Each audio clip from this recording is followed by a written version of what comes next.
오늘 말씀의 제목은 이렇습니다. 한번 따라 하실까요? 가나 혼인잔치의 축복을 받아라. 가나 혼인잔치의 축복을 받아라. 이런 제목으로 말씀의 은혜를 나누기 원합니다. 이번 추석에 많은 사람들이 물가가 너무 많이 올랐다 하는 소리를 듣게 됩니다. 최근에 어떤 분은 삼겹살 집을 갔는데 뭐가 안 나와요?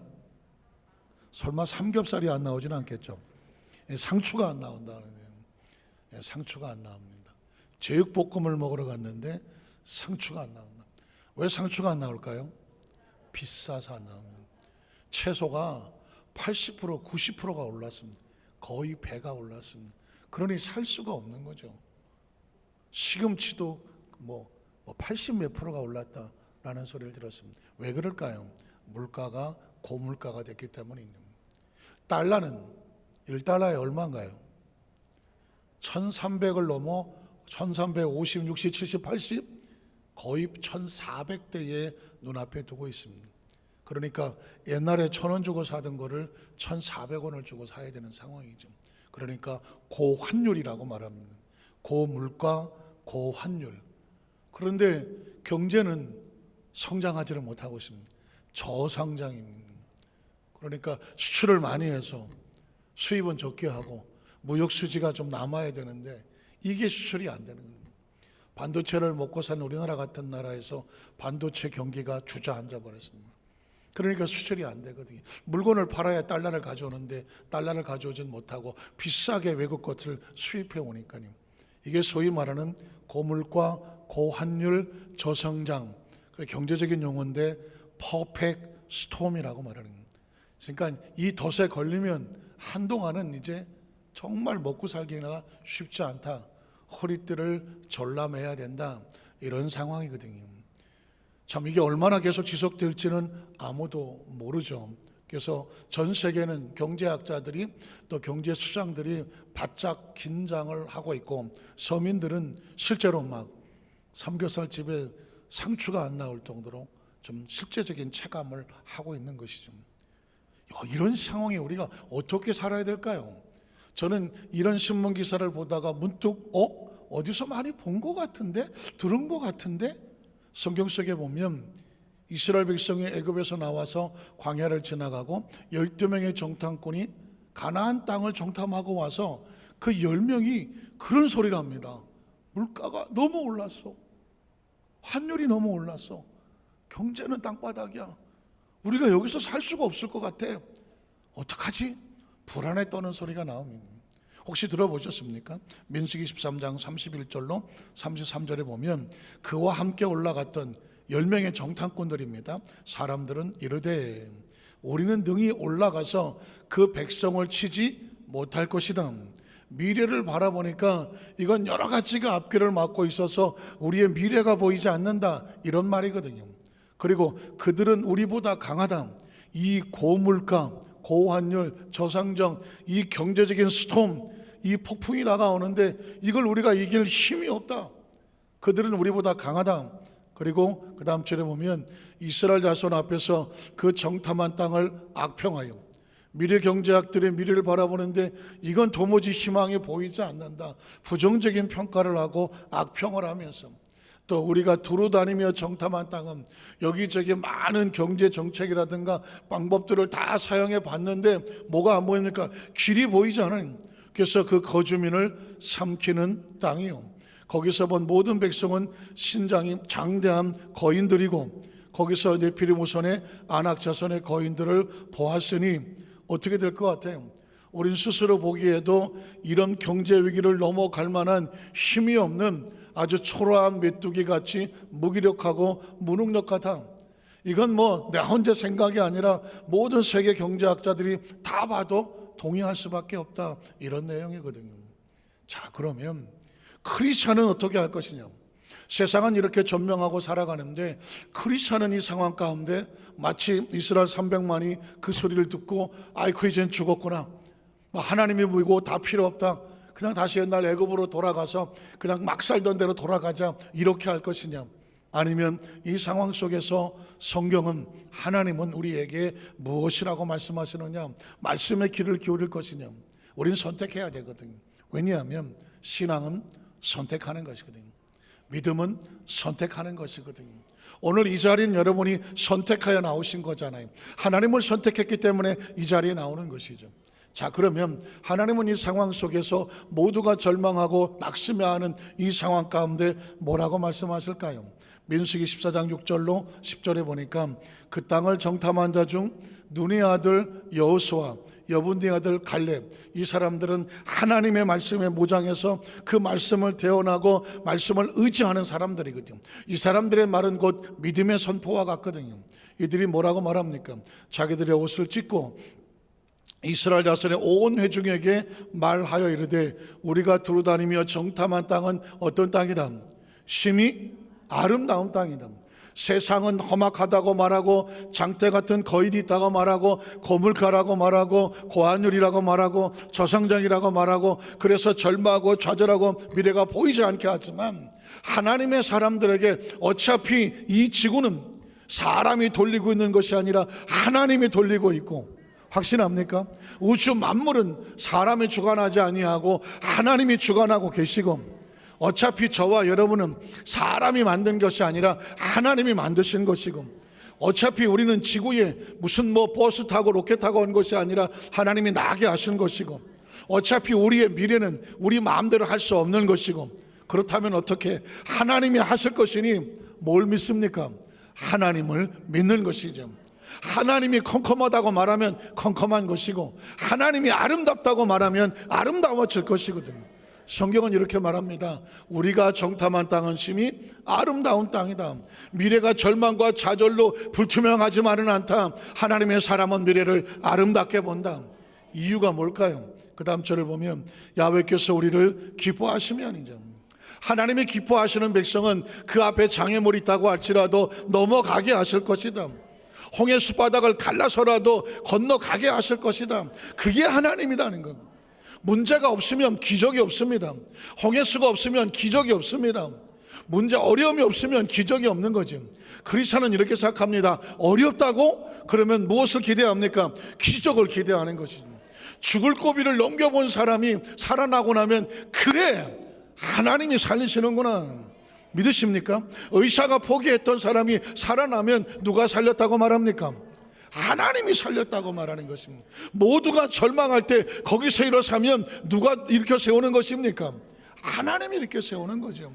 이스라엘 300만이 절망하는 가운데 이게 거기서 기적이 일어났다면 그 기적은 누가 하신 것입니까?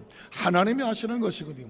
그러니까 하나님이 우리를 기뻐하시면 이 상황 속에서도 우리를 어떻게 한다? 그 땅으로 인도하여 들어가게 하신다는 것이죠.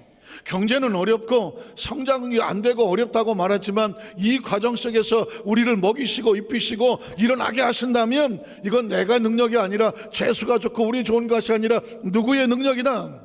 하나님의 능력이죠. 그러므로 지금은 하나님의 기적을 체험할 때라는 것이죠. 이스라엘 백성들에게 그렇게 말하는, 그 땅으로 인도하여 들이시고 그 땅을 우리에게 주실 것이다. 어차피 미래는 우리의 힘으로 들어가지 않습니다. 가나안 땅은 하나님이 약속하여 주시겠다고 한 땅이지 너희가 시험치고 들어가고 땅 파고 들어가고 이런 땅이 아니에요.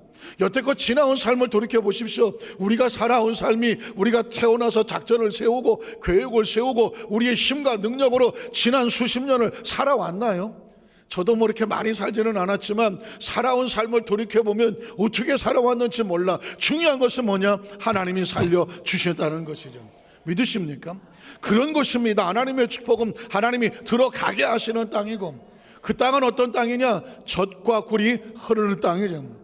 소위 말하는 이 포타이라고 하는 비옥한 땅은 밀키웨이예요. 하나님이 주시는 축복이 기적의 땅이거든.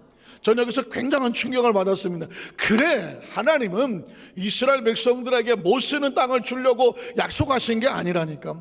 하나님이 약속하신 미래의 땅은 뭐냐?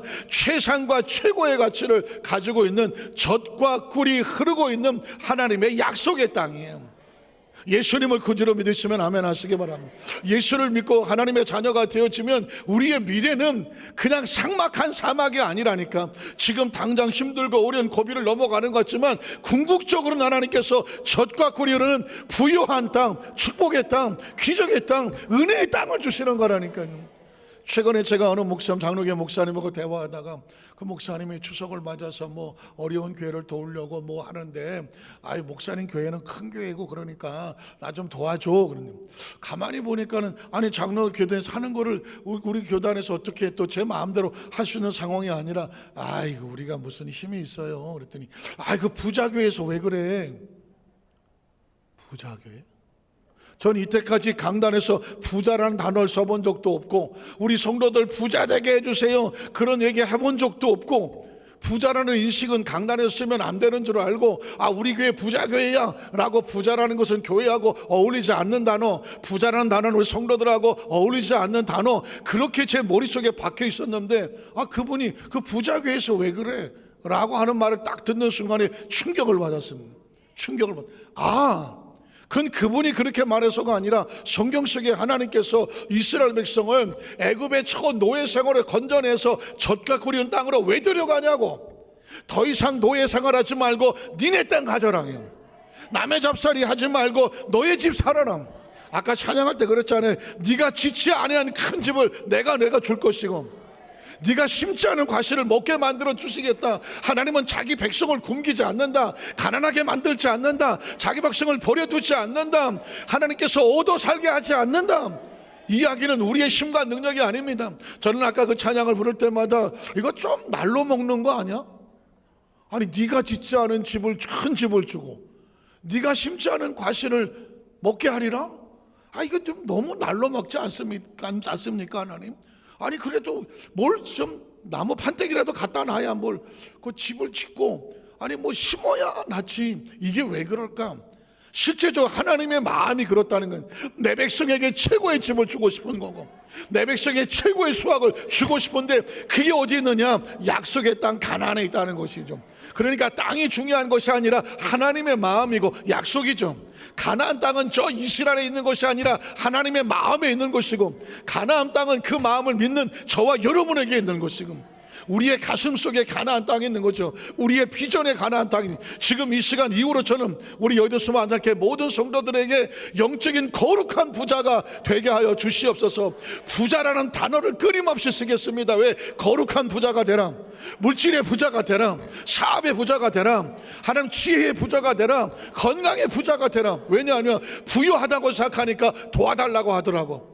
부유하다고 생각하니까 나눠달라고 하더라고. 부유하니까 우리에게 힘이 되달라고 말하는, 저는 우리 여의도 수목안산교회가 부유한 교회가 되어지고, 우리 성도들이 부유한 영적인 물질의 부자가 되어져서 가족이든 사업이든 친척이든 어려운 사람을 도와주고 살리고, 그들의 회복을 시켜주고 기회를 주고, 그들과 함께 더불어 세울 수 있는 축복의 통로가 되시기를 주님의 이름으로 축원합니다. 왜냐하면 이스라엘 백성이 모두가 우린 가난하다고 주저앉을 때 여호수아 갈렙을 통해서 무슨 소리야? 하나님이 기뻐하시면 그 땅을 우리에게 준다니까, 큰 집을 준다니까, 과실을 먹게 하신다니까. 그 땅은 사막의 땅이 아니라니까, 젖과 꿀이 흐르는 최상의 축복의 땅이라니까. 믿으십니까? 이건 뭐냐? 우리의 의식과 사고를 하나님이 우리 의식 속으로 바꿔주시는 것이죠. 오늘 말씀은 뭘까요? 하나님의 말씀은 생각이고 의도거든, 하나님의 의식이거든. 그러니까 말씀을 들으면 우리의 생각이 하나님의 생각으로 바꿔지는 것이고, 하나님의 의식으로 바꿔주는 것이고, 하나님의 사고로 바꿔주시는 것이고, 하나님의 비전으로 바꿔주는 것이죠. 제가 이렇게 말씀을 해도 그래도 나 하는 목사님이니까 그냥 설교는 다 저렇게 하는 거야, 혹시 아셔서 전혀 관심이 없다면 모르겠어요 나는. 그러나 기억하십시오. 하나님의 의식이 부여라고, 하나님의 의식을 우리를 부욕해 하시고 원한다고 의식을 채우신다고 하면 하나님은 그 사람을 통해서 부욕해 하실 줄로 믿습니다. 왜냐하면 하나님은 전능하신 하나님이야. 우리가 하나님께 나가서 뭘 해서 거기다 대고 비부게 하는 것이 아니라, 하나님을 믿으면 그것이 의롭다고 여겨지는 거예요.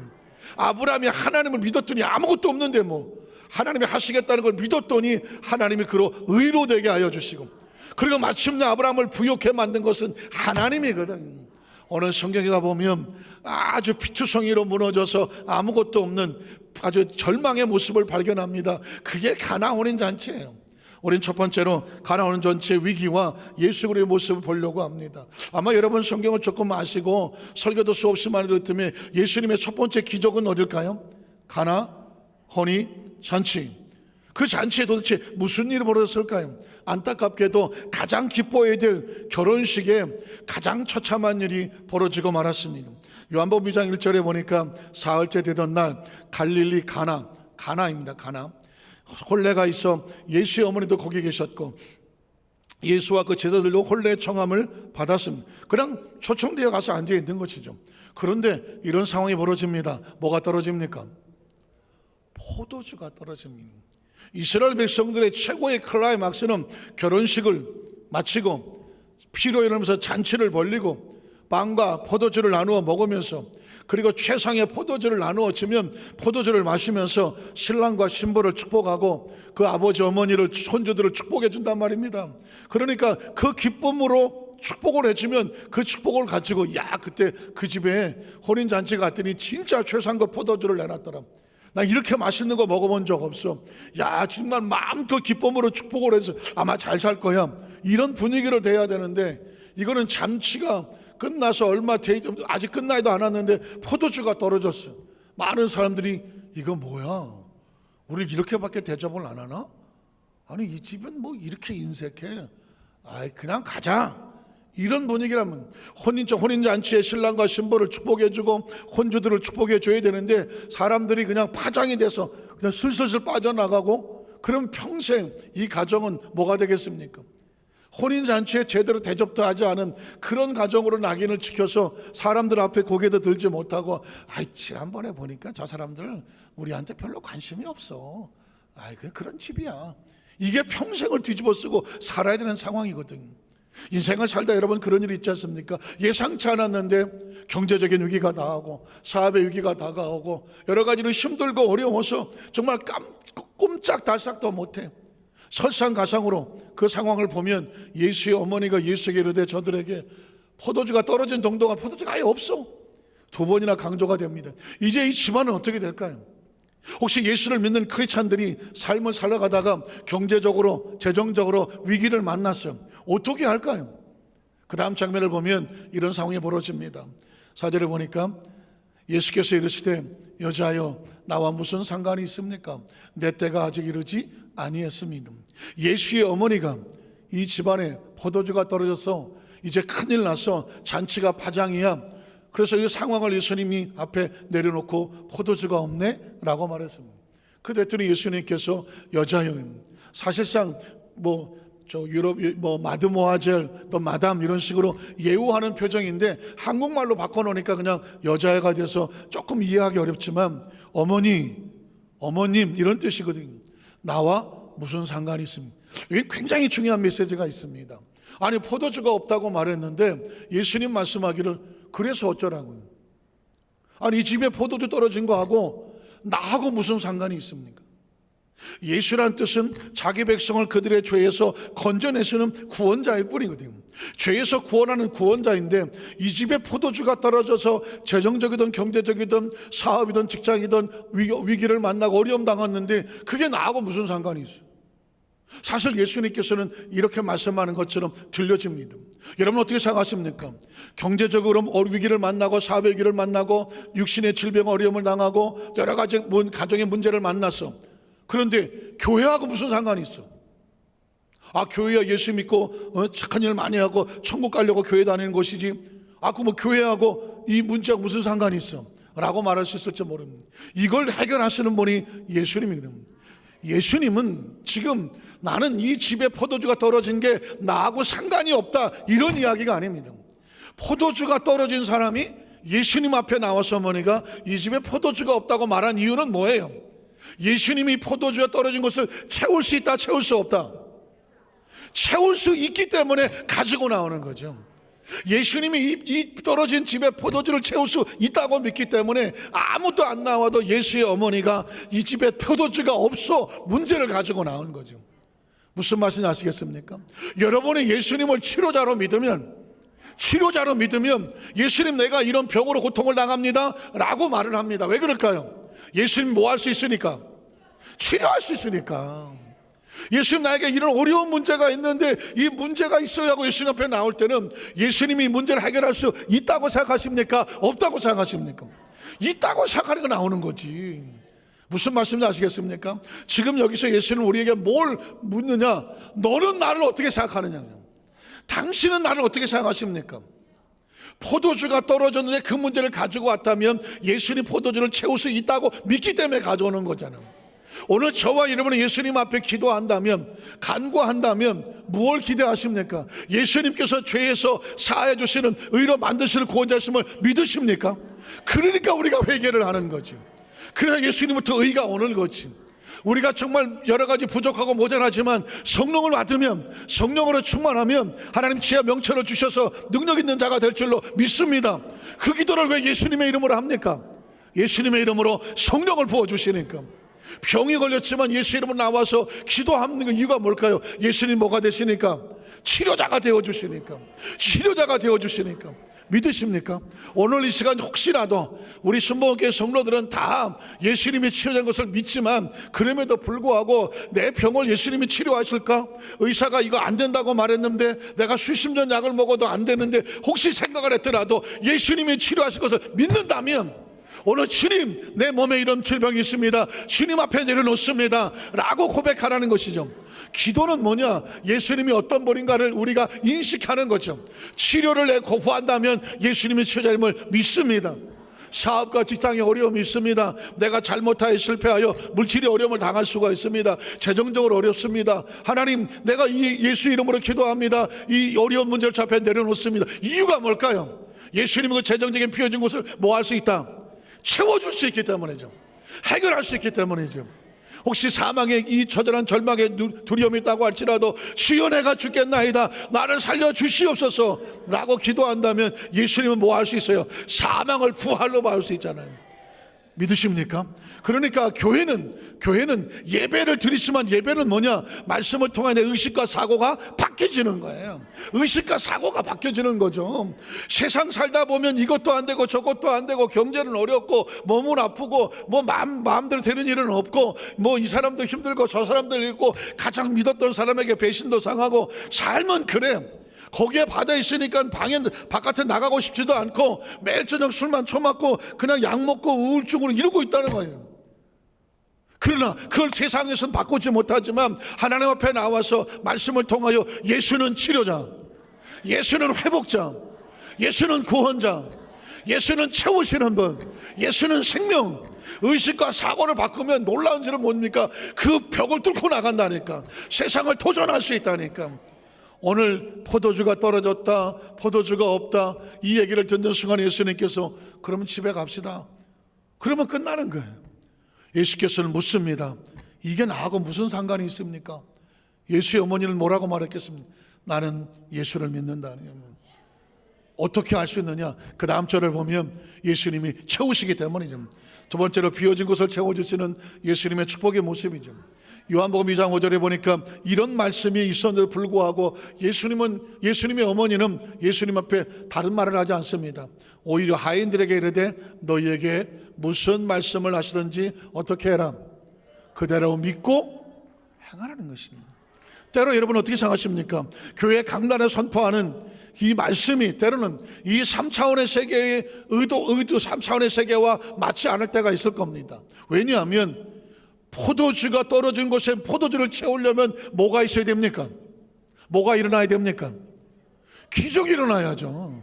아니 포도주가 떨어지고 포도주가 없는 곳에 포도주가 채워지려면 뭐가 일어나야 돼요? 기적이 일어나야 되죠. 기적은 3차원에는 없는 단어입니다. 3차원에서 만약에 기적이라고 말했다면 이 3차원의 4차원의 사건이 들어왔기 때문에 그 기적인데, 그 놀랄 일인데 3차원의 의식은 없는 거예요. 그러니 이 기적적인 얘기를 말하려면 3차원에서는 이해가 안 되는 말을 하겠죠. 때로 강단에 선포되는 말씀이 여러분에게 이해가 안 될 수도 있어요. 하나님의 말씀은 이해가 안 될 수도 있습니다. 그러나 예수님의 어머니도 마찬가지입니다. 지금부터 예수님이 하시는 말씀은 이해가 안 될 수가 있어. 누가 듣기에, 하인들이 듣기에 말이 안 될 수도 있고 이해가 안 될 수도 있어. 그러나 어떻게? 그대로 믿고 가라. 믿고 가라. 어차피 기적은 하인이 하는 게 아니야. 어차피 기적은 예수의 어머니가 하는 게 아니야. 기적은 누가 하는 거예요? 예수님이 하는 거예요. 저와 여러분의 삶 현장에 기적이 일어나려면 어차피 기적은 내가 만드는 게 아니야. 기적은 우리가 할 수 있는 게 아니야. 기적은 누가 대신해 줄 수 있는 게 아니야. 오직 예수 그리스도 그 이름으로 기적이 나타나는 거예요. 그러니 할 수 있는 건 뭐냐? 예수 이름을 믿는 수밖에 없어. 말씀을 믿는 수밖에 없어. 기적은 위로부터 오는 거야. 땅에서 올라오는 게 아니거든. 제가 이렇게 열심히 정말 열을 토하는 이유가 뭐냐면, 세상은 끊임없이 너는 안 돼, 끝났어, 너는 그냥 6개월이야, 너에게 희망이 캄캄해, 물가 올랐어, 환율도 엉망이고 성장이, 이거 다 진짜 세계 모든 과학자들이 뭐 경제학자들이 다 아는 거야. 그래, 나갈 통로가 없어. 그런데 성경은 이렇게 말하는 거예요. 그 처절한 상황 속에서도 예수님이 뚫고 나가시는 그 기적의 현장이 기록된 것, 그래서 하나님의 말씀이에요. 자, 그러면 저는 여러분에게 이 말씀을 드리면서, 그래, 목사님은 늘 저렇게 얘기해, 성경은 그렇게 그렇게 하는 거야, 다 아는 얘기야, 해서는 안 돼요. 이 시간은 우리의 의식과 사고가 하나님의 의식과 사고로, 말씀의 사고로 변화되고 달라지게 되시기를 주의 이름으로 축원합니다. 그래야 거기에 역사가 나타나. 자, 그래서 어떻게 달라집니까? 그 다음 절을 보니까 거기에 유대인의 정결 예식을 따라서 두세 통 드는 돌 항아리가 6개가 있더라. 돌 항아리 6개, 별로 별 관심이 없었어. 어차피 돌 항아리니까. 그런데 이번에 말씀을 묵상하다 보니까 돌 항아리는 뭐냐? 우리가 믿는 믿음의 그릇이더라고. 믿음의 그릇이더라고. 왜냐하면 항아리가 있어야 뭐가 들어가? 물이 들어가죠. 항아리가 있어야 물이 들어가고요, 물이 있어야 물이 뭐가 돼? 그러니까 설교가 얼마나 쉬운지 몰라. 우리 성도들이 반은 한다니까. 반은. 누가 그러더라고, 목사님 우리한테 반은 우리가 하니까 반 뭐 식사라도 사라고. 야, 계산 빨라 같은 거. 돌 항아리가 6개야. 이게 그릇이야. 그 그릇. 그러니까 믿음의, 어떤 사람은 1개, 어떤 사람은 2개, 어떤 사람은 6개, 어떤 사람은 10개. 믿음의 그릇이야. 말씀을 들음으로 말미암아 믿음의 그릇을 키워 놓는 것이. 돌 항아리가 6개가 있어. 6개. 그 다음 절에 보니까 뭐라고 말해요? 예수께서 그들에게 이르시되 항아리에 뭘 채워라? 물을 채워라. 쉽지 않아. 그런데도 채우는 거예요. 아마 하인들은 말하겠지, 이걸 왜 채우라 그러나? 포도주가 없는데 물을 왜 채우라 그래? 만에 하나 이게 물이 포도주가 된다 말을 들으면 하인들은 더 황당하겠지. 나 참 세상 살다가 별소리를 다 듣는데 얼마나 힘들고 또 이걸 이겨내기 위해서 쉽지 않았을 거예요. 물 항아리에 돌을 부으면서 자기들끼리도 야, 이 짓을 해야 되냐, 이거 아마 그랬을 수도 있을 거예요. 그러나 예수님 어머니가 말했어요. 뭐라고 말하든지 그대로 행하라고. 그러니까 기적은 거기서 일어나는 거지. 기적은 어차피 예수님이 하는 거지. 우린 내가 할 수 있는 것만 하는 거지. 항아리에 아구에 물을 채우라고 하신 저 아기까지 채웠어. 그랬더니 어떻게 되면 이제는 떠서 이런 저게 갖다 주라니. 말이 안 되는 일이 계속 벌어지죠. 물 채워라, 갖다 줘라. 하인은 계산이. 때로 여러분 3차원에서 일어나는 4차원의 기적은 우리의 머리와 이상으로 되지 않아. 아마 적어도 여기 있는 계신 분들도 아마 이때껏 살아오면서 인간의 3차원에서 전혀 있을 수 없는 일을 4차원의 능력과 기적으로 치료받은, 응답받은 체험들이 많이 있을 거예요. 체험이 많이 있을 거예요. 뭐 저도 마찬가지니까. 뭐 도무지 의사가 제 성대를 쓸 수 없다라고 아예 진단을, 그것도 연세대학교 세브란스 병원에서 우리나라 최고 권위자, 2번째 권위자가 그렇게 진단을 내렸는데, 아니 뭐 일주일 뒤에 하나님께 뒤집어서 말하게 만들고 찬양하게 만들고 설교하게 만들어서 지금 91년도 7월 20일이 그랬으니까 지금 몇 년도예요? 지금까지 말하고 있잖아요. 저는 제가 왜 어떻게 말하는지 몰라. 하나님께서 정말 의사가 포기한 그런 그 물 같은 성대를 하나님이 불러서 치료하여 주셔서 쓰게 하시니까 지금 뭐 34 몇 년째를 쓰고 있잖아요. 아마 저만 그런 게 아니라 여러분도 마찬가지 아닙니까? 하나님의 살아계심이 체험적인 역사가 나타나는 거, 말씀대로 가다 보니까 그대로 되잖아. 갖다 주라고 하면 어떻게 된다? 물이 변화의 포도주가 되는 것이죠. 그 다음 절에 보니까 그래서 이렇게 말하지 않습니까? 연회정은 물로 된 포도주. 전 여기서 눈물 확 쏟았네. 물로 된 포도주. 원래 포도주는 뭘로 만듭니까?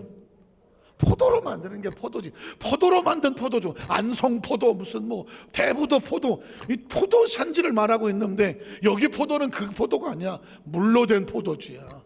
그러니까 존재적으로 이 땅엔 있을 수 없는 하나님의 역사와 그 믿음의 순종으로 만들어진 포도주야.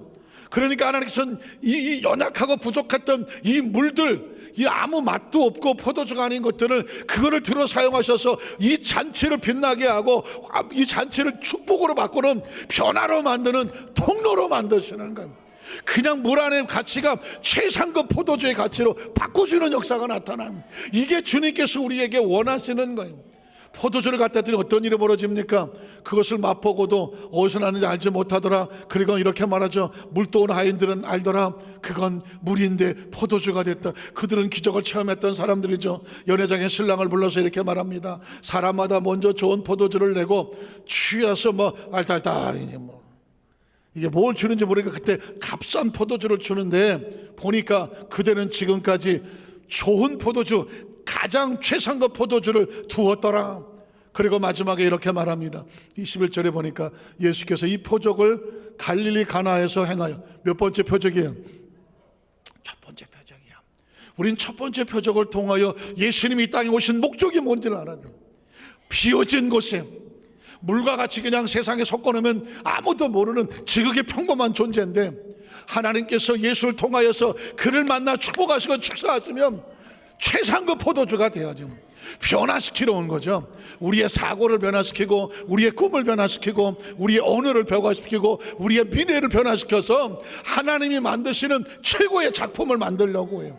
그러니까 저와 여러분이 이제까지 삶을 살아오면서 아유 나는 뭐 의사가 보기에도 그렇고 내가 보기에도 그렇고 내가 막 이만큼 살았는데 아유 세상적인 기준으로는 물아금같이 물 한 모금처럼 보일지 모르지만 예수 그리스도 안에서 하나님의 의도는 달라. 그 물아금 모금도 최상급으로 만들고 싶어요. 최상급 포도주를 변화시키고 싶어요. 이게 하나님이에요. 저는 말씀을 묵상하다가 이 물이라는 것이 우리가 하나님 앞에서 흘려온 땀 흘려서 길어다 부은 예배가 되고, 여러분이 흘린 기도, 헌신한 땀, 눈물, 예물, 하는 시간, 하나님 앞에 지나온 삶 속에 했던 것이 다 결례통에 들어있는 물과 같아. 그 물을 하나님께서 사용하셔서 뭘 만드신다? 포도주를 만드신 거예요. 말씀을 묵상하다가 하나님이 나를 통해서, 저를 통해서는 어떻게 하셨나. 제가 1988년도 6월 1일부로 빨간 명찰을 따고 의정부 성내 전도사 출발을 했어요. 여의도 순복음교회에서. 그런데 그때부터 월요일 날은 쉬어본 적이 없어요. 월요일 되면 어떻게든지 학교를 갔어. 목회자들을 위한 학교를 갔어. 아침 새벽부터 나가서 밤늦게까지. 너무너무 머리가 아파서 막 아스피린 사 먹어 가면서 커피 쏟아 가면서, 그때 전도사 사례비 10만 원 20만 원 받아가면서 그걸 쪼개서 학비를 대가면서 월요일을 쉬어본 적이 없어. 이유는 딱 하나.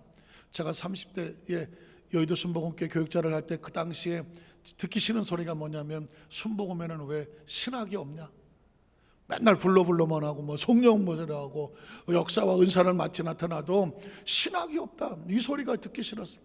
나는 뭐 60, 70 먹은지 뭐 이런 그런 점도 아니고 30대에 새파란데 아니 왜 순복음이 신학이 없다는 걸 용납을 해야 돼? 아니야.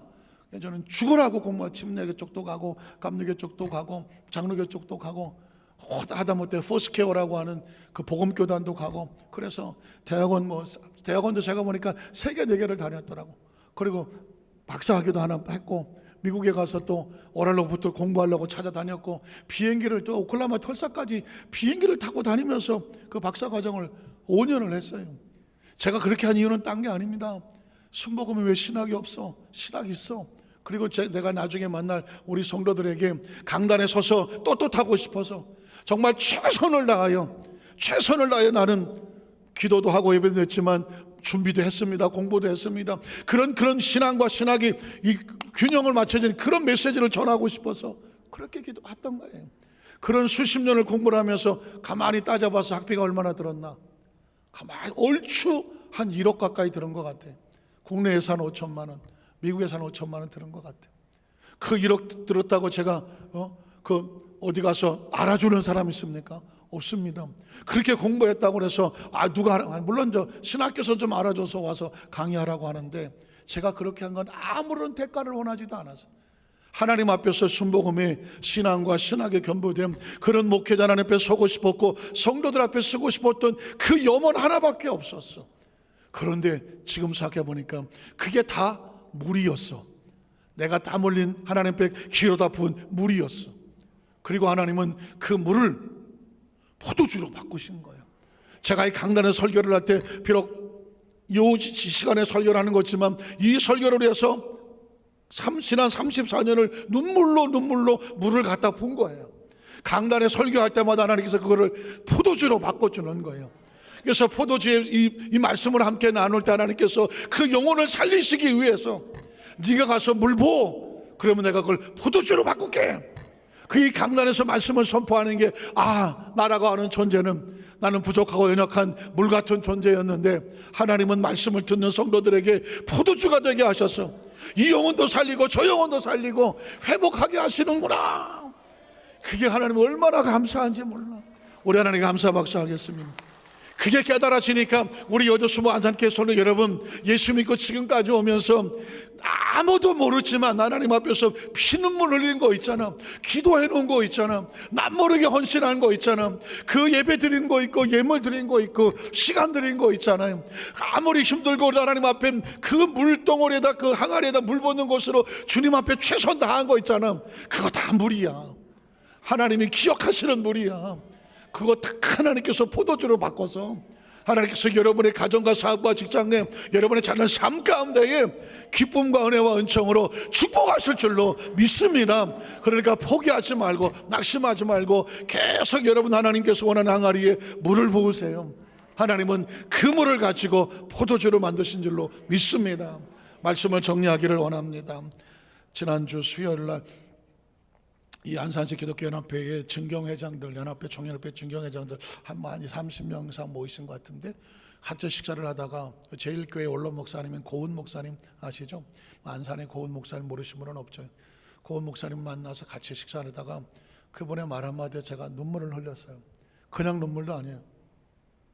얼굴을 감싸고 뜨거운 눈물을 흘렸어요. 안경을 벗고 닦았어. 목사님들 1970년대 이 안산에 와서 내가 개척을 할 때에 그때 너무너무 열악했어.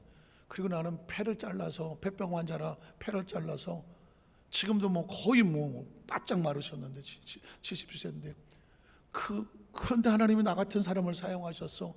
조영기 목사님도 폐병을 폐 잘랐지. 그 대한민국 교단에 난다 긴다는 목사님 치고 그 힘들고 어렵지 않은 사람은 없었어. 시대도 어려웠고 환경도 어려웠고 성도도 어렵고 다 어려웠어. 그런데 놀랍게 지금 돌이켜보니 그런 힘들고 어려운 사람들을 하나님이 들어주셔서 전 세계 최대 교회는 다 대한민국에 있어. 큰 놀라운 부흥의 역사를 일으키셨어. 갈고 보니까 성령님이 하셨어. 성령님이 하셨어. 그 노구에 성령의 불을 받아야 돼. 이 시대교회의 성도들에게도 성령의 불이 있어야 이 어려운 고비를 이겨나갈 수 있어 하고 하는데 그냥 제가 눈물을 확 쏟았어. 얼마나 힘든 고비를 지나오면서 달려왔을까. 근데 그분들의 큰 그 헌신과 눈물이 그게 돌항아리 된 물이 되고 성령님께서 그 포도주로 바꿔서 수많은 생명을 살리게 했더라. 오늘 지금 이 순간도 이름 없이 빛 없이 눈물을 흘리며 하나님 앞에 헌신하시는 모든 우리 성도님들, 결코 한 방울도 땅에 떨어지지 않아. 돌 항아리에 들어간 물은 절대 땅에 스며들지 않아.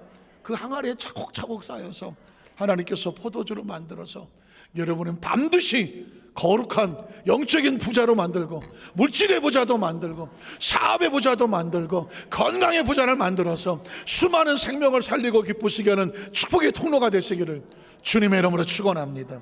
기도하겠습니다. 하나님 아버지,